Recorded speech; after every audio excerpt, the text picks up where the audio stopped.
My name is Leo, and I am 78 years old. Today is my granddaughter Diana's wedding. I should be proud, joyful, even a little teary.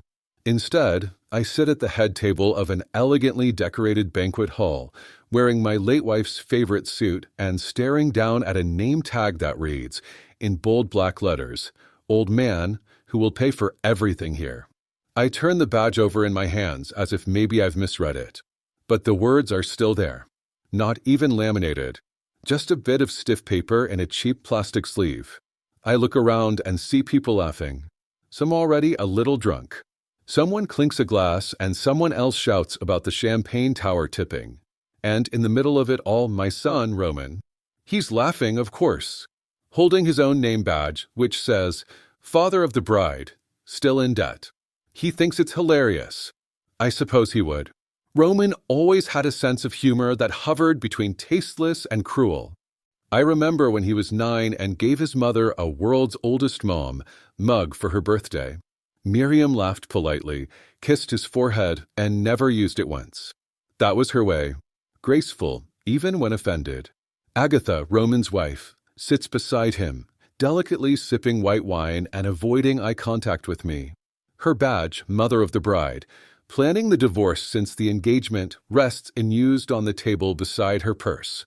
She hasn't put it on. That's enough. She's not behind the joke, but she won't stop it either. I reach up and unpin mine.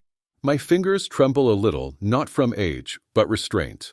I set the badge down next to my glass of sparkling water and feel a strange hollowness settle in my chest.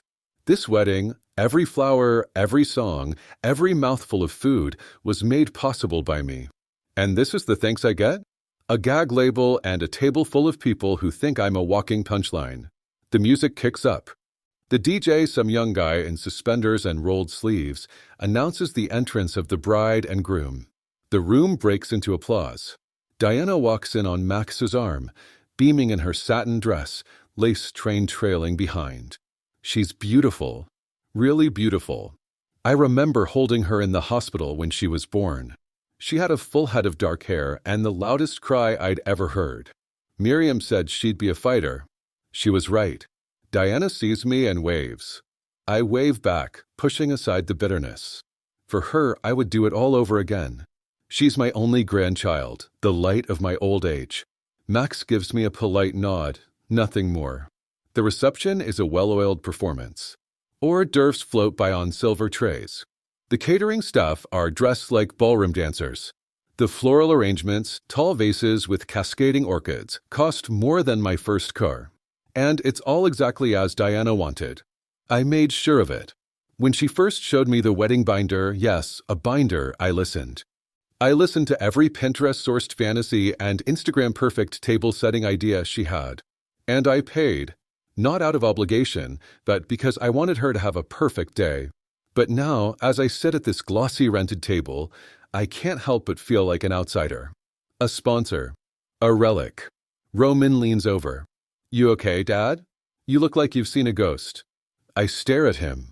My son, my only child. Once a shy boy who used to hold my hand crossing the street, who cried when I left for work, who built model planes with me at the kitchen table. Now a man who jokes at my expense and lets others do the same. "You think this is funny?" I ask quietly. He frowns. "Come on, it's just a joke. Everyone got one." "And who came up with them?"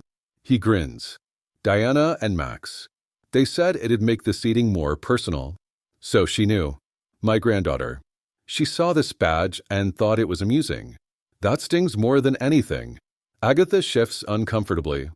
"Roman, maybe it was a bit too much. It's fine," I say. My voice is even. "Let the young people laugh. I'll be gone before the cake's cut, and they can toast to their freedom from the wallet." Agatha winces. Roman scoffs and turns his attention back to his drink. I sit in silence as the best man delivers a speech filled with cliches and TikTok references. The maid of honor cries while reading her notes from her phone. People laugh and cheer. Cameras flash. Clinking glasses. Kisses. Diana and Max float through the room like celebrities at a film premiere. And still I sit. In the breast pocket of my suit is an envelope. I've touched it at least a dozen times already, checking to make sure it's still there. Originally, I planned to hand it to Diana privately, but now I think I might wait until the toasts. Let everyone see. Let them all bear witness. No, it's not a check. Not money. Not this time. It's something else. Something they're not expecting. The room dims slightly as the dance floor lights come on. Diana and Max are called up for their first dance. They sway in the center of the floor while Ed Sheeran plays over the speakers. Everyone watches with misty eyes. I try to focus on Diana's smile, on the way her hand rests on Max's shoulder, on the way the train of her dress catches the light. But my eyes keep drifting to that damned name badge on the table. And all I can think is, Miriam would have hated this. She would have made Diana apologize. She would have whispered something sharp to Roman. She would have told me not to let it ruin my mood. But she's not here. And without her, the room feels colder, the laughter feels thinner, and I feel smaller. As the dance ends and the applause rises again, I adjust my cufflinks and straighten my back. Let them laugh. The envelope is still in my pocket. And when the time comes, I'll make sure they understand exactly who they're mocking. The party moved on as if nothing had happened. The laughter, the music, the endless drone of clinking glasses and curated joy, it all played out like a stage production. And maybe that's all this was, a carefully scripted show with roles assigned long before the curtains rose. I just hadn't realized mine would be the wallet. I was still staring at the badge when I felt the air shift. A familiar sensation, like the room adjusted itself to make way for someone used to commanding attention. The chatter in my ears dimmed as a presence came into view. Eleanor. My mother didn't walk into rooms. She invaded them. At 94, she no longer needed to raise her voice or brandish her cane like a weapon, though she'd once been capable of both. She stood just inside the ballroom, scanning the space like a general surveying a battlefield. Her posture perfect, expression unreadable, hair lacquered into that same tight silver bun she'd worn since the Reagan administration. When her gaze met mine, she tilted her chin slightly. A summons, not a greeting. I stood immediately. A lifetime of habit. You didn't ignore Eleanor DeWitt. Leo, she said as I approached. They've made you a joke. I gestured at the table. That's me. Old man, open checkbook. She didn't laugh. Come with me. We slipped out through a side hallway lined with mirrors and guestbook signs. The kind of hallway you find in country clubs and high-end funeral parlors, designed for whispering, hiding, and discreet conversations. Eleanor reached into her handbag and withdrew an envelope, smooth, cream-colored, unmarked. She held it out like a dagger. What's this? I asked, taking it. A necessary adjustment. I opened it. Inside was a legal document, a notarized codicil to her will. One page. Direct. Brutal. Any descendant, by blood or marriage, who publicly humiliates Leo DeWitt, my only son, shall forfeit their inheritance. Assets intended for such individuals shall be redirected to designated charitable trusts. It was cold, calculated, and it didn't surprise me one bit. You're really doing this? I asked. Eleanor's eyes narrowed. Did you think I dragged myself to this circus of peonies and fake laughter just to clap politely? I smirked. You don't like weddings. I don't like ingratitude. We stood in silence for a few moments. The muffled music and laughter filtered through the thick walls. Eleanor didn't fidget. She never had. She just stood there, stoic, proud, unbending. You know, I thought maybe I overreacted, I said. It's just a badge. A stupid joke. Her voice turned to iron.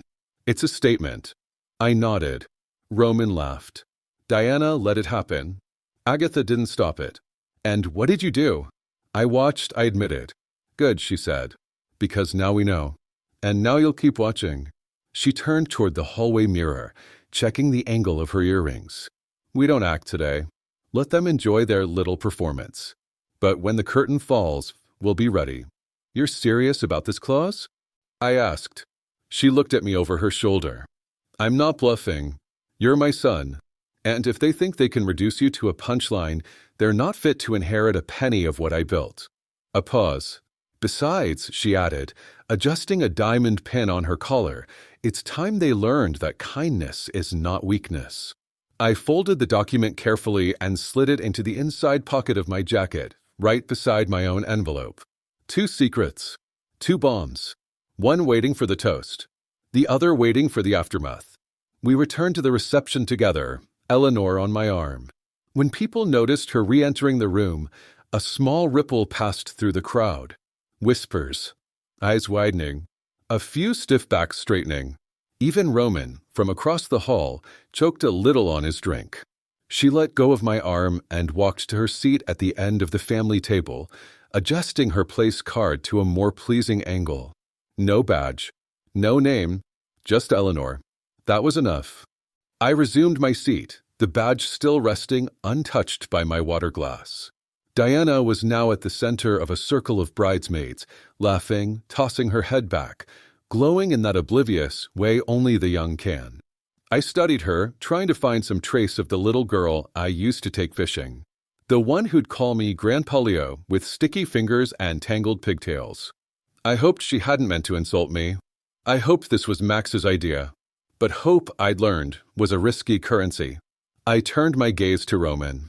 He was busy retelling some story to his colleagues, his voice rising above the music. He always had to be the loudest in the room, even if he had nothing to say. His badge caught the light as he gestured, father of the bride, still in debt. I wondered if the joke was that he was too broke or too lazy to contribute. Either way, the punchline always came back to me. I looked at Agatha. She saw me watching. Her mouth twitched, almost like she wanted to apologize. But she didn't. She just turned back to her salad, stabbing at it like it had wronged her. I reached for my glass. Not wine, too dangerous with emotions high, but sparkling water. I needed clarity. I needed patience. Because this wasn't just a dinner. This was the opening act. Mr. DeWitt, a young waiter, said suddenly, leaning in. The bride and groom asked if you'd be willing to say a few words during the toast. Would that be all right? I blinked, slowly nodded. Yes, I said. I think I'd like that very much. He beamed. Wonderful. We'll call you up right after the cake cutting. As he moved away, I touched the envelope in my pocket once more. Let them laugh. Let them cheer. When it was my turn, I'd speak. And when the toast was over, they'd remember exactly who they were dealing with. The sun was only beginning to rise when I sat down at the hotel room desk. The sky outside, still veiled and soft, pale blue. The aftertaste of the previous night clung to me, not in my mouth, but in my chest. I'd barely slept. My mind had been turning over every interaction, every smile that had curled just a little too easily, every joke that was just a little too sharp. I needed to see the numbers. Numbers don't lie. I opened the red accordion folder, the one Miriam used to call my library of favors.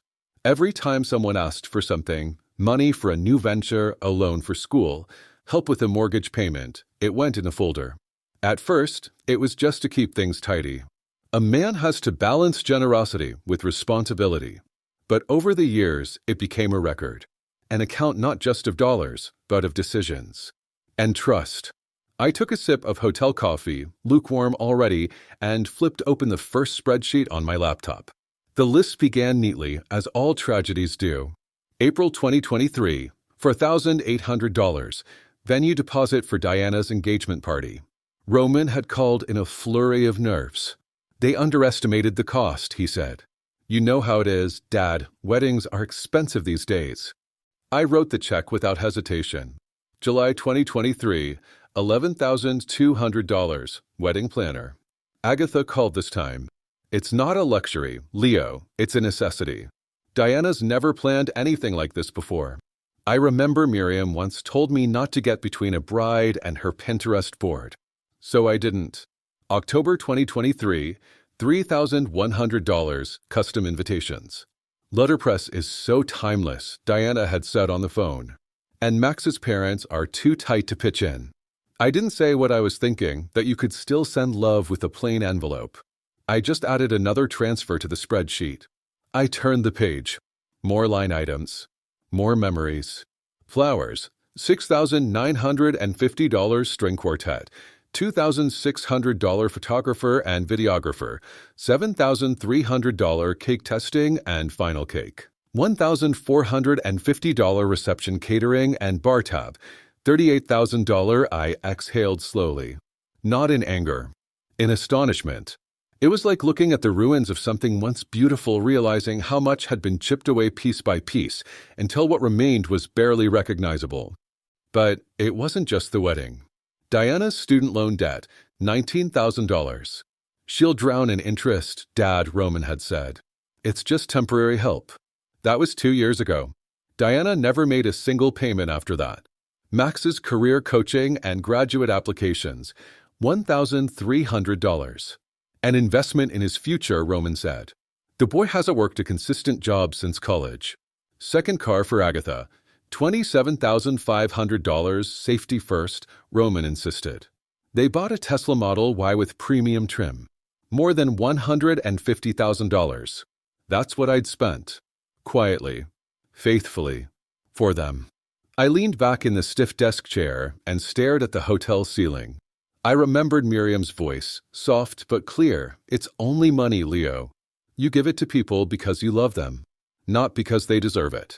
She always gave more grace than I could manage. But even she, I think, would have drawn the line at this badge. That moment when Roman laughed and Diana smirked. When Max barely looked me in the eye. I stood and paced the room, needing movement. My legs still worked, my mind sharper than they thought. I wasn't a relic. I was a man. I'd built a career in systems, audits, and integrity. 42 years with the Postal Inspection Service. You learn to read between the lines, especially in the ledgers. And the lines in my life's ledger were now crystal clear. They didn't just think of me as old. They thought of me as expendable. No one ever said it outright, but the implications had been creeping in for years. You don't need all that space, Dad. The stairs are getting harder, aren't they? There's this new place opening up. It's a retirement condo community. They take care of everything. Wouldn't it be nice not to have to worry about upkeep? Always with a smile. Always under the guise of concern. But the meaning was always the same. Make room. Move on. Leave it to us. My home, the one Miriam designed, where we raised Roman, where we spent 40 Christmases, where I still watered her roses every Tuesday, had become a target. Not a sanctuary. Just property to be liquidated. Because that house? The house was worth close to $1 million now. And with Miriam gone, and no one else in the will but Roman and Diana, it was prime real estate. Prime opportunity. If I stepped aside, if I became a quiet, agreeable elder tucked away in a comfortable condo, they'd take it all. That badge wasn't a joke. It was a confession. I walked over to the mirror and looked at myself. 78 years. 2 wars witnessed. 1 marriage. 1 son. 1 house full of memories. A life of sacrifice and planning. And they wanted to turn that into a down payment. I returned to the desk. 2 envelopes sat there. Mine sealed. Still in my jacket. And the other from Eleanor. Her clause. Her preemptive strike. Any heir who publicly humiliates Leo DeWitt forfeits everything. And now I knew it wasn't just about dignity. It was about drawing a line in the sand. Let them circle the house like vultures. Let them play pretend at family dinners. Let them plan my retirement in secret. I had numbers. I had names. And I had the patience to wait for the right moment to strike the match. Because money isn't power. Memory is. And I remember everything. The knock on the door startled me. It was too early for neighbors and too purposeful for a delivery. I moved toward it slowly, the familiar stiffness in my knees greeting me like an old friend. When I opened it, there he was. Martin, unshaven, smiling, paint on his jeans. A box of cinnamon buns balanced in one hand, and a paper bag of sourdough clutched under his arm. "Morning, Grandpa," he said, stepping inside before I could invite him. "I brought sugar and truth. Hope you're ready for both." He dropped the buns on the kitchen counter, then pulled 2 mugs from the cabinet like he owned the place. He nearly had, at least in spirit. For 2 years, Martin had lived under this roof when Roman couldn't or wouldn't handle his own son. Roman had called him difficult, unfocused, and once, behind closed doors, a waste of potential. I called him something else, grandson. Martin never asked me for anything. Not a dime. Not a favor. He came over when he needed air, when the noise of the world got too loud, when he wanted to talk about art, life, or the aching silence Miriam left behind. "You look like you didn't sleep," he said now, pouring coffee. "I didn't," I admitted. He sat across from me and ripped a bun in half, pushing one side toward me. "You want to talk about it? Or should I just say what I came to say?" I raised an eyebrow. "Say it." He chewed for a moment, swallowed, and then looked me straight in the eye. "They're already planning to sell your house." The words were quiet, sharp, no ceremony. I stared at him. "Who?" "Dad. Agatha." Diana was listening, but not objecting. "Max was checking listings on his phone last night. I saw it." The silence thickened. Martin didn't rush it. "They laughed at that badge," he said. "I know you saw it. I saw you take it off. I heard Dad making jokes about how you don't even realize you've already handed over the keys." I didn't speak.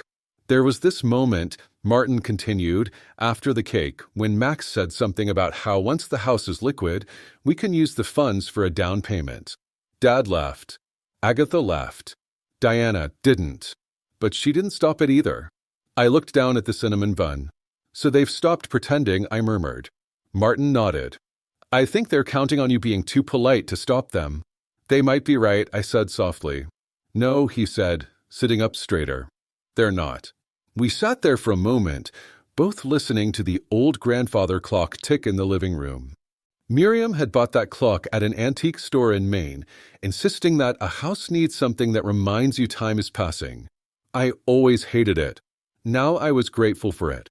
"You've always seen people clearly," Martin said. "You've just been generous enough to give them time to become better versions of themselves. But this isn't about growing pains. This is who they are now." "And who are they?" I asked. "People who think you're done." He let the words hang there. "I know this house," Martin said. "I know what it means to you. I know what it meant to her." He meant Miriam. He didn't need to say it. "They want to gut it," he added. "Turn the library into an office for Max's consulting. Rip out the rose bushes. Open concept everything. Paint it gray. Sell it off in 5 years when the neighborhood peaks." A muscle in my jaw tightened. "They see this place as an asset," Martin continued. "But you? They see you as a liability. A formality. Something to move aside." I stood slowly and walked toward the kitchen window. Outside, the morning light was catching the tops of the hedges. Miriam's rose bushes, pink, red, and cream, were already blooming wildly, untamed and unapologetic. She always said she didn't trust any garden that looked too perfect. "They don't want the house," I said. "They want what the house is worth. And they think the fastest way to get it," Martin said, "is to simplify your life." I turned to face him. "And what do you want?" He blinked. "What?" "You've been honest. Now be more honest. What do you want?" Martin swallowed, then said, "I want you to be the man who taught me to take no one's crap. I want you to stop letting them act like your love is a blank check. I want you to show them that just because someone shares your blood doesn't mean they deserve your legacy." The silence that followed was deeper than any I'd felt in weeks. Then I nodded. "I have 2 envelopes," I said, motioning toward the study. "One from Eleanor. One from me." Martin followed me down the hallway, past the family portraits, into the study where the light hit the old oak desk just right. I opened the drawer, pulled out the folder labeled Family Trust. Inside were the will, the amendment, the financial statements. Evidence. Proof. Control. "I'm going to make some changes," I said. "Not out of spite. Out of clarity." Martin nodded. "Good. You might be the only one I trust with this." He didn't smile. He didn't thank me. He just picked up a pen and said, "Where do you want me to sign?" The post-wedding brunch was held at a trendy garden cafe nestled between glass towers and trimmed hedges, the sort of place where everything cost 30% more simply because there were succulents on every table and jazz playing from hidden speakers. I arrived 5 minutes early, not out of excitement, but discipline. I had been early my whole life, early to work, early to church, early to every disappointment that looked like family. Roman greeted me like a man meeting a client, not a father. "Hey, Dad, you made it," he said, giving me that half hug, one shoulder in, one hand on my back, all performance. "You look good." Holding up okay after yesterday. I'm fine, I said simply. He glanced past me toward the parking lot. Martin not with you? No, Roman made a small TSK sound. Shame. He could have used the free meal. I let that pass. Inside, the long table stretched across the patio, dotted with place cards, wildflowers in mason jars, and enough brunch food to feed a battalion. Guests were already seated, many nursing hangovers with coffee, or easing into the day with sparkling mimosas and powdered sugar pastries. I found my seat again, the furthest from the center of attention, and sat down with a sigh. The seat card simply said, Grandpa Leo, no jokes this time. I noted that small mercy. Max and Diana arrived fashionably late. She wore a flowing linen dress, a wide-brimmed sun hat, and dark sunglasses too large for her face. Max looked like he'd stepped out of a travel commercial, white shirt unbuttoned just enough to show off a gold chain, navy slacks, hair neatly slicked back. The air was full of idle chatter. People were still glowing from the reception, complimenting the floral arrangements, laughing about the dance floor, rehashing drunken anecdotes. I listened silent, watching. Then Max stood up with a mimosa in hand. Sorry to interrupt the carb coma, he said with a wide smile. But I just wanted to say a few words. One more thank you before Diana and I disappear for a few weeks. He turned to me. And specifically, we owe the biggest thanks to Grandpa Leo. Heads turned. Some clapped. Max grinned. Seriously, Leo, thank you for the incredible honeymoon gift. We just found out this morning. First-class flights. Private villa. In Bali of all places. Man, I've never even been outside the country. A few guests laughed. Glasses clinked. Diana clapped politely beside him. But I didn't. Because I hadn't paid for a honeymoon. I hadn't even known they were going to Bali. I felt my hands tighten on the edge of the table. Max kept talking, oblivious. I mean, you didn't have to do that. But wow, just shows what kind of man you are. Always giving. Always taking care of your family. Roman gave me a wink. And that's when I stood up. The scrape of my chair against the tile silenced the table more effectively than any speech. I held my water glass, not to raise it, but to steady myself. Not with age. With restraint. I'd like to speak, I said calmly. All eyes turned. Diana's sunglasses came off. I didn't pay for a honeymoon in Bali, I said. I wasn't asked. I wasn't informed. And I certainly didn't authorize it. Max blinked. His mouth opened, then closed. Roman furrowed his brow. Dad, come on, maybe there's a mix-up with the planner. I lifted a hand and he stopped. I've paid for many things, I continued. The flowers, the band, the food, the champagne, the cake. I paid for the shoes on your daughter's feet when she walked down that aisle. And I did so out of love, not obligation. No one moved. But I want to make something perfectly clear. I straightened, feeling every year and every earned inch of dignity fill my spine. I am not an ATM. A stunned silence. I am not here to bankroll your dreams. I am not a background character in your celebrations. I am a man, a father, a grandfather, a widower, and I deserve to be treated as such with respect. I turned to Diana. Her eyes welled up, whether from shame or frustration, I couldn't tell. I've loved you since the day you were born, I said. And I will always love you. But love is not permission to take without asking. And silence is not consent. To Max, if you want to take your wife to Bali, you'll need to find your own way there. To Roman, if you think this house is your inheritance, think again. To the table, if any of you ever again make a joke at my expense, you won't see another dime from me, not for your weddings, your renovations, your startups, or your children's tuition. Agatha's face had gone white. Roman looked like someone had slapped him. I sat down slowly, peacefully. I won't be silent anymore. And then I picked up my fork and returned to my eggs. The brunch continued, awkwardly, as though the music had been pulled from a party mid-song. Some guests avoided eye contact. Others picked at their food, unsure whether to pretend it hadn't happened. But me? I enjoyed every bite.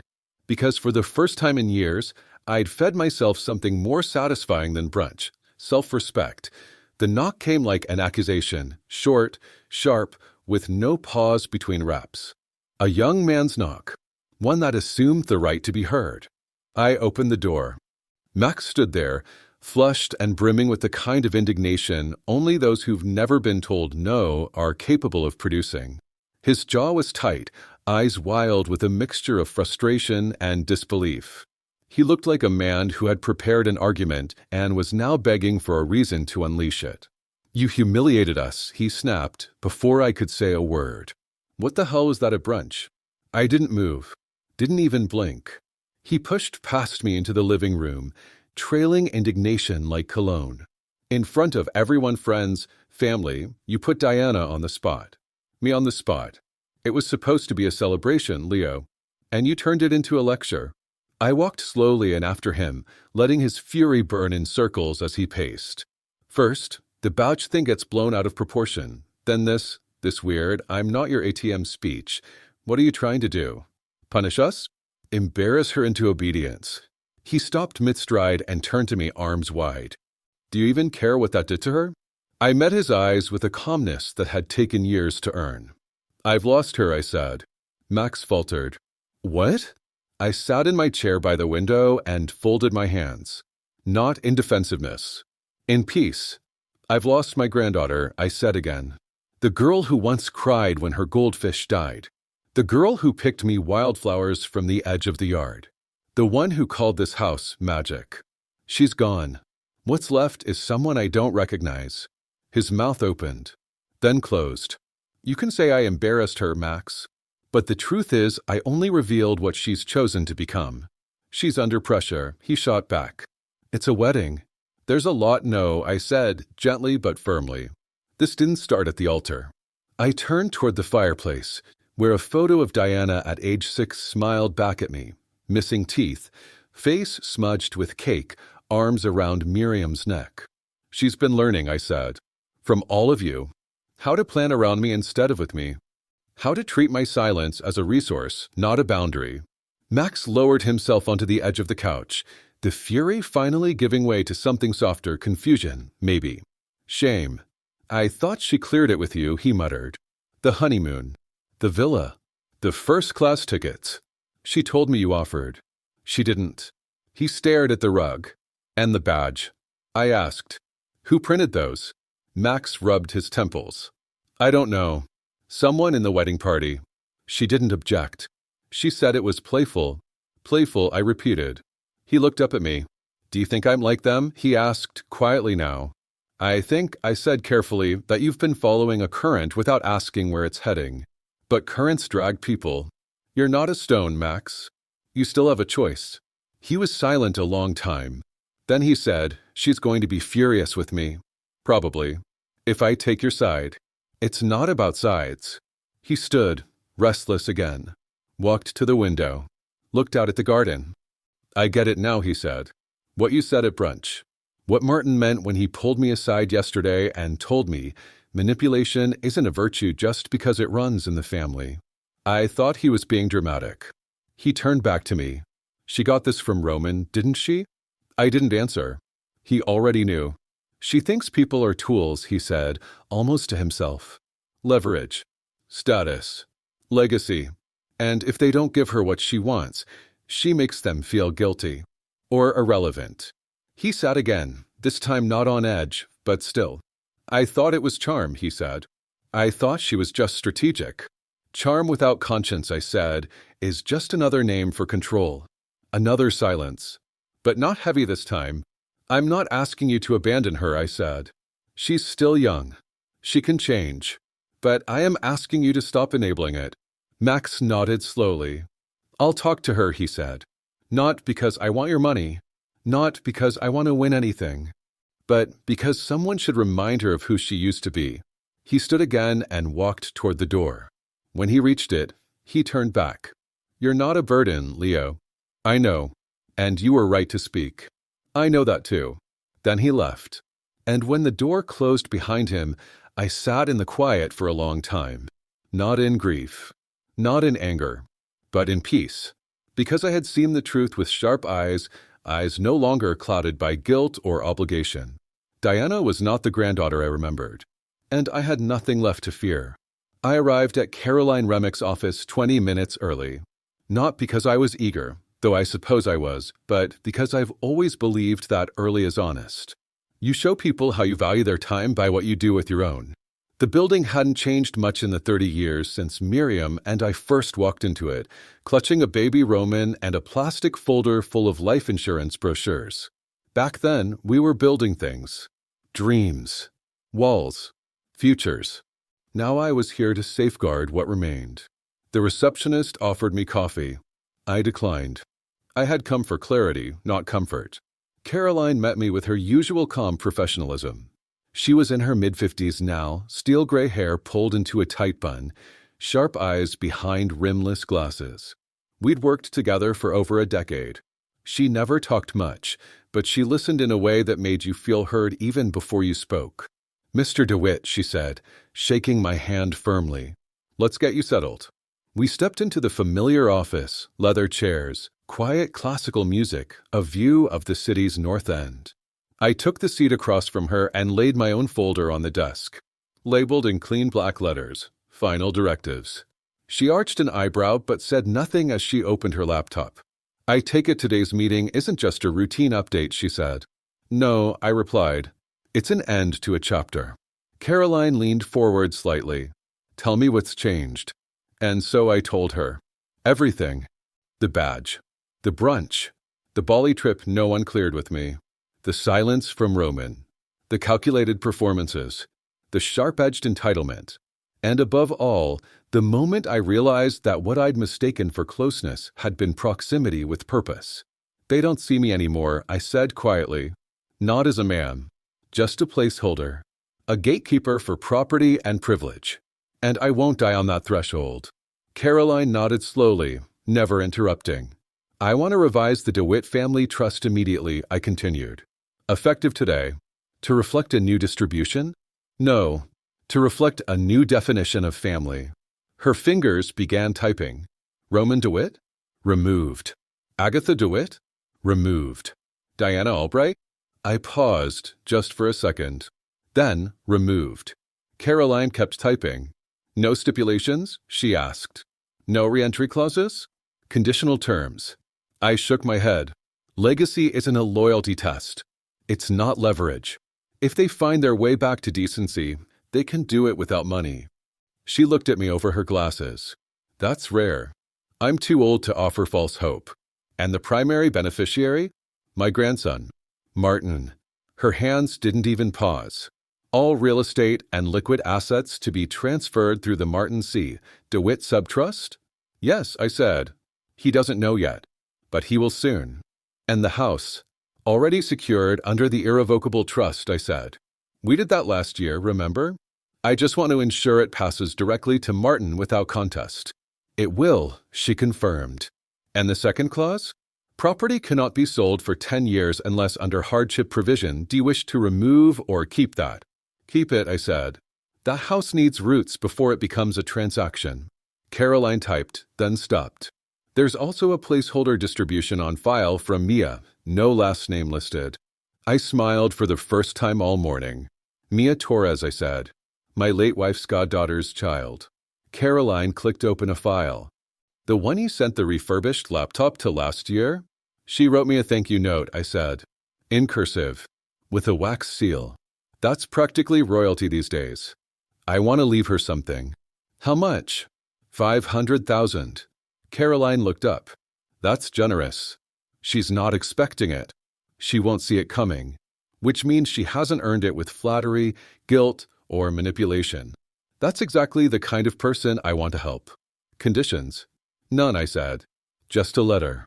Quiet. No announcement." She resumed typing. "All assets are accounted for under the primary estate framework. I'll have updated versions for signature in 20 minutes. I nodded. "While you do that," I said, reaching into my folder, "I'd like to deposit this." It was a handwritten letter addressed to Martin. 3 pages long, folded with care. "I want this included in the trust file," I said. "Unsealed upon execution. It's not legal, just human." Caroline took it without comment and placed it in the central envelope. While she drafted the updates, I sat quietly in the office and let the memory surface. Roman, standing in his childhood bedroom, asking if he could borrow the car. Agatha at the hospital, holding Diana for the first time. Diana herself, barely 7, curled beside me in the hammock whispering, "You smell like safety." They were good once. But good doesn't always last. And love isn't proof of worth, it's a starting place. They'd made their choices. And now I had made mine. Caroline returned with the new documents and a blue pen. Page after page I signed. Not as punishment, but as peace. It had rained that morning. A light drizzle that brushed the windows like fingertips, cleansing the city of its August dust. By noon, the sun had reappeared, sharp and golden, carving warm shadows into the sidewalks. It was my birthday. 80, a round number. A number people usually associate with slow walks, soft chairs, and a quiet television humming in the background. But I was not that kind of 80. And this would not be that kind of day. Martin had insisted on hosting something modest, as he called it. No loud music, no flutes of anything sparkling unless it's lemonade, and no family-sized charcuterie boards designed by strangers. I agreed under one condition. I wear the green suit. He paused. The one Miriam picked out? The very one. He smiled. Then it's already a celebration. The gallery wasn't large, but it had character, like Martin himself. There was a small platform near the back where he usually set up his canvas or read aloud during openings. Today, he had converted it into a simple buffet station. A hand-painted sign hung above the window, celebrating Elio, author, gardener, grandfather, gentleman. No balloons. No glitter. Just truth. The guests arrived gradually. A few of Martin's artist friends. The woman who ran the print shop across the street. A retired history teacher who used to mentor Martin in high school, and even the coffee cart guy who stood outside the courthouse 3 blocks down. Not one of them brought a gift. But every one of them brought something real, laughter, stories, presents. Martin walked beside me at all times, not protectively, but proudly. He kept a hand near my shoulder when I spoke and let others know with a glance that this was my day. I didn't want to make a fuss, I said to him once, after someone offered me a second slice of lemon cake. That's exactly why it needed to happen, he replied. And I believed him. Then the door chimed. I turned without dread. Roman stepped in first, dressed in a navy jacket with silver cufflinks. Agatha followed in a blazer and heels that clicked against the floor like punctuation marks. Diana and Max came behind them, carrying 3 gift bags each, glossy, expensive, heavy with intention. The room fell quiet. Just a little. A shift in temperature, not a storm. "Dad," Roman said, forcing a smile. "Happy birthday." "You look good," Agatha offered, then leaned in to kiss my cheek. "You've lost weight." But in a healthy way. Diana handed me a long box. "For your library. First editions." Max added, "And this is from the both of us." Something small. Well, meaningful. I took each gift carefully. Smiled. "Thank you." They looked around the gallery, unsure where to place themselves. Martin broke the tension. "There's coffee in the back." "Cake's almost gone." Roman nodded and stepped toward the refreshment table. Agatha drifted toward a landscape series. Diana stood in front of one of Martin's oil abstracts, arms crossed, quiet. Eventually, everyone gathered for the toast. Martin cleared his throat from the center of the room. "If I could have your attention," he looked to me. "I know this isn't the party most people throw for their 80th, he said. "There's no ballroom. No speeches from people who didn't show up for the last decade. Just us. And that's how Leo wanted it." A few guests chuckled. Martin went on. "So I just want to say, on behalf of myself and everyone in this room who knows him, not just through blood, but through love, that this man is a compass, a murmur of agreement. He doesn't point north," Martin continued. "He points true. That's rarer. It's harder. But if you follow it, you'll end up somewhere honest. Then, to me, you're not a grandfather because of biology. You're a grandfather because of how you made people feel safe, seen, respected. Thank you." He raised his glass. To Leo. Everyone echoed it, even the ones who didn't quite know what to say. And I stood. I didn't prepare anything, but some words don't require rehearsal. Most of you know I've been quiet for a long time, I began. Not because I didn't have things to say, but because I thought silence was the price of peace. I looked at my family, directly, and for years I paid that price. The room waited, but something changed. I looked around and I realized I was being written out of my own story, turned into a supporting character in a narrative I didn't recognize, a bank account with memories. I felt Martin beside me, grounding me like a hand on the shoulder. Well, not anymore, I said. The room was hushed. I am not a victim. I am not a symbol of obligation. I am not someone to be pitted or placated. I drew a breath. I am the author of my life, and the pen is back in my hand. There was no applause, just silence. The good kind. The kind that says, "We heard you." I looked at Roman, who lowered his eyes. Agatha bit her lip. Diana didn't blink. And that was enough. I turned back to Martin. Now, I said, someone better cut me another slice of that cake before I start writing chapters about injustice. The room broke into laughter. Even Roman gave a weak smile. I sat down, lighter than I had felt in years. I had nothing to prove. And finally, nothing to fear. It started with an envelope. Cream-colored, thick, hand-delivered.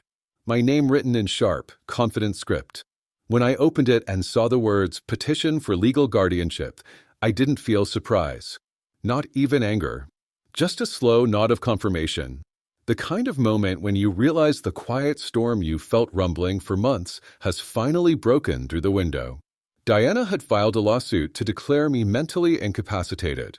She wanted full control of my finances, estate decisions, and medical authority. Not in secret. Not out of concern.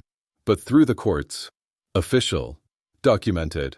She had claimed under oath that her grandfather, me, was no longer able to make sound decisions. The implication, I had become dangerous to myself. The truth, I had simply stopped being useful to her.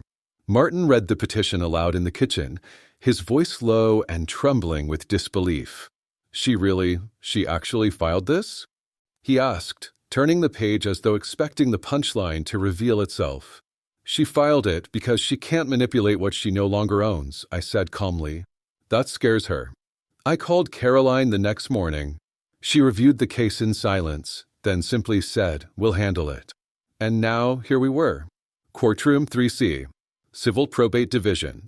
The benches were mostly empty. No spectators. Just two sides of a family sitting with the weight of legacy pressing down like a stone. Diana's legal team sat with her at the plaintiff's table.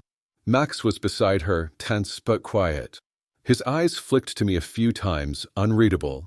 On my side, Martin sat beside me. Agatha, surprisingly, had also come, though she'd taken a seat one row back, arms crossed, face closed like a door halfway through a storm. Caroline adjusted her glasses as the judge entered. The court is now in session. Case 2025-1 17C, Albright v. DeWitt. The judge, a woman with lines of wisdom rather than fatigue on her face, looked first to Diana. "You are requesting conservatorship over your grandfather's estate, correct?" "Yes, Your Honor," Diana said. Her voice was measured, her outfit impeccable, white blazer, pearl earrings, as if hoping to echo purity and reason. She continued, "My grandfather has recently made several decisions that appear erratic, rewriting his will without family consultation, isolating himself, and liquidating assets without oversight. We believe he may be suffering from age-related decline." I listened to her speak lies with such confidence, such smooth, rehearsed concern, and I felt a flicker of sadness, not for me, but for what she'd become. The judge turned to me. "Mr. DeWitt, how do you respond?" "I respond," I said, "by trusting the law I prepared long before I ever expected this moment." Caroline rose. "Your Honor, if I may submit into evidence a binding clause from the DeWitt Irrevocable Trust, executed, notarized, and filed over a year ago." She handed the judge a document from the folder we'd both signed that day in her office. The judge read the paper slowly. Then aloud, Clause 9. Any heir or beneficiary who initiates legal action with the intent to control, manipulate, or forcibly redirect the assets or personhood of Leo DeWitt without explicit invitation shall forfeit all current and future claims to the estate without contest or review. Diana's attorney stood. Your Honor, we object to the interpretation. The judge cut him off. This is a straightforward, enforceable clause, and it predates your client's filing by 12 months. She turned back to Diana. Miss Albright, did you know this clause existed? Diana's voice wavered. No, Your Honor. I assumed. You assumed your grandfather was vulnerable. He wasn't. The silence that followed wasn't empty. It was final. The judge looked directly at me. Mr. DeWitt, would you like to make a statement? I stood. My granddaughter, I said, not looking at Diana, once brought me wildflowers and told me I smelled like cedar and safety. Today she tells the state I'm unfit to control the life I've built. That's not concern. That's ambition. I paused. And now that ambition has cost her everything she believed she was entitled to, Caroline added, we also request this action be formally filed as an invocation of Clause 9, stripping Ms. Albright and her line of all inheritance rights. So noted, the judge said. Motion granted. Diana's hands tightened into fists. Her eyes burned with a fury she couldn't speak aloud. Then, unexpectedly, Agatha stood. Not slowly, not reluctantly. She walked to the front of the room, heels echoing in the solemn hush, and stood between me and Diana. I'm not here to choose sides, she said. I'm here to stop pretending. All eyes turned to her. Agatha looked at her daughter. You embarrassed him. You tried to take from him. And I let it happen because I didn't want to upset the story you were telling. Diana blinked, stunned. But I won't do it anymore, Agatha said. I won't be a hostage to your plans, or anyone's expectations. From now on, I make my own peace, and my own way. Then she looked at me. Dad, she said softly. I'm sorry. I nodded once, not out of triumph, but understanding. The judge stood. This matter is concluded. Court is adjourned. The gavel fell. The room emptied. Diana walked out without looking back. Max lingered for a moment, then followed her. Agatha remained. And I walked out into the sun, freer than I'd felt in 40 years. The chains were gone, and my name, once borrowed and bartered, now belonged to me again. Winter melted into spring, and with it, the weight I didn't know I'd been carrying slid from my shoulders like thawed ice from the roof. The court case was over, the judgment final. Diana's attempt to seize control had failed, and with that failure came a kind of silence, not the quiet of regret, but the absence of further deception. No more polite invitations with ulterior motives. No more passive-aggressive comments wrapped in silk. Diana had vanished from our lives. She withdrew from social events, sold her apartment, changed her last name on public documents. Max, too, retreated quietly, no confrontation, no parting words. Just absence. Roman called once after the ruling. His tone was clipped. We didn't know she'd go that far, he said. You didn't stop her either. He sighed. I hope you're happy. I'm at peace, I said, and that's better. Agatha, to her credit, visited again. Once, then twice, then every couple of weeks. She brought books, flowers from her garden, and once, just an hour of her silence sitting beside me on the porch swing. I can't change what I didn't say before, she told me on one of those afternoons, but I can learn to speak now. And she did. But it was Martin who brought life back to the house.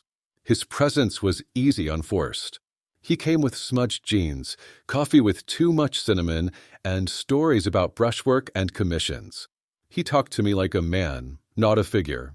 Like someone who wanted to know me, not gain from me. And one Saturday in early April, he showed up holding a small navy ring box. I did it, he said before I could speak. I asked Eliza. She said yes. She didn't say no first. I teased. Laughed first. Then said yes. When's the wedding? 2 months. I blinked. You're not wasting time. She said if we wait for perfect timing, we'll miss the good moments. And I don't want to miss any more. I smiled. Would you be our guest of honor? He asked. No speeches, no duties. Just the man in the green suit. I'd be proud. And I was. The day came bright and fragrant. The garden behind Martin's gallery had been transformed, not with money but with love. Mason jars held wildflowers. White paper lanterns swayed on fishing lines. An arch built from scrap wood stood center, wrapped in ivy and fairy lights. No hired staff. No influencers. Just family, friends, and laughter. Martin wore a linen suit with ink stains on the cuff. Eliza wore a dress that shimmered when the sun caught it. And I wore Miriam's favorite suit. The green one. The moment I stepped onto the grass, people looked not in the way they used to, with expectation or calculation, but with warmth. Martin's Leo, someone whispered.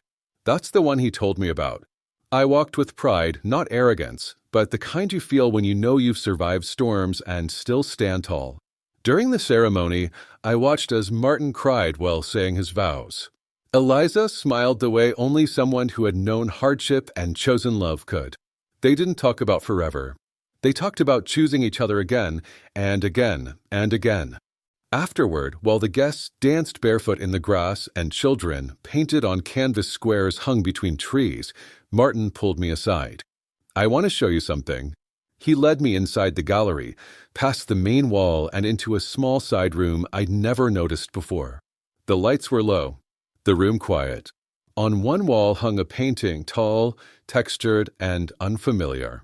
It showed an older man, not exact but unmistakable, walking along a path lined with books, brushes, memories.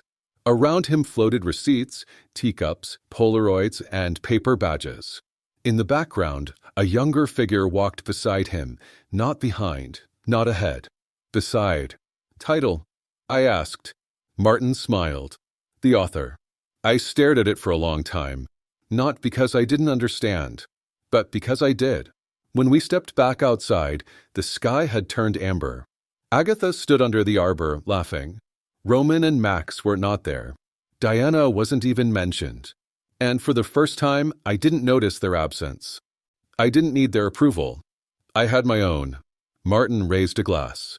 To Leo, our guest of honor. The reason I have this day, this life, this chance. The crowd echoed it. I stood, not to speak, but to absorb. There were no whispers about inheritance. No laughter behind my back. Only faces turned toward me, not with pity or politeness, but recognition. Because this time, I was not the old man who pays for everything. I was not a burden or a tool or a bank. I was Leo DeWitt, the man who had reclaimed his story. The man who had set boundaries, spoken truths, loved with strength. And in that garden, as twilight settled into soft music and laughter, I looked around at what had grown not from wealth, but from worth and knew.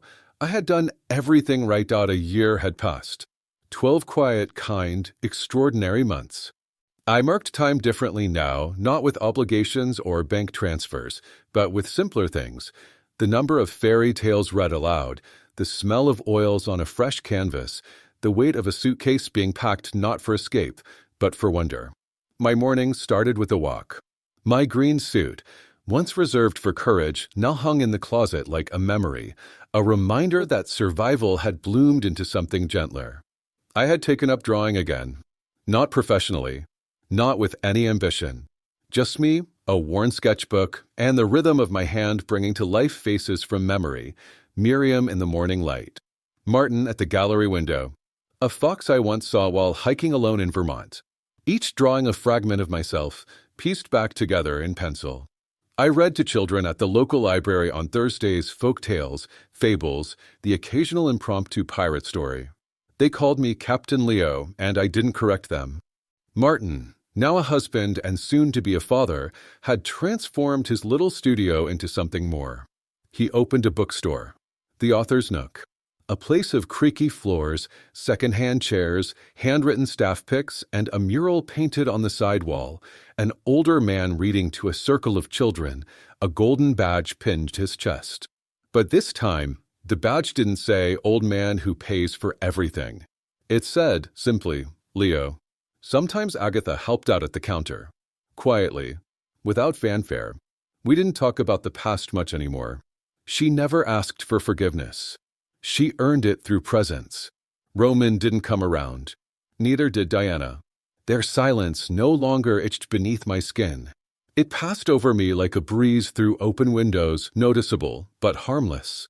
And so I lived, with fewer people but deeper peace, with less noise but richer meaning.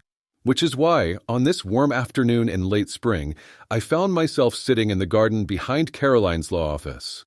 She'd invited me for tea. The garden was hers, her one indulgence outside contracts and case files. Lavender, rosemary, roses in bloom. A wrought iron table set with lemon biscuits and porcelain cups. We didn't speak much. We didn't need to. She poured tea. I sipped. The breeze carried the scent of something wild and sweet. After a while, she said, "You seem different." "I am," I said. "I'm not fighting anymore." "Against what?" I thought for a moment. Then, against being rewritten. Caroline smiled. "No more legal battles," she teased. "No more battles," I said. Period. I sat back, watching bees dip into the purple blooms, and for the first time in decades, I felt it. Not relief. Not victory. Not even happiness. Something better. Freedom. Because I wasn't waiting to be heard anymore. I wasn't holding my breath in other people's stories. I wasn't anyone's insurance policy. I was no longer currency, leverage, or obligation. I was Leo DeWitt, a man who had chosen to live. A man who owed no one silence. And in that garden, with the sun warming my shoulders and the air fragrant with rosemary, I closed my eyes and whispered something I had not dared to believe for years. I am home.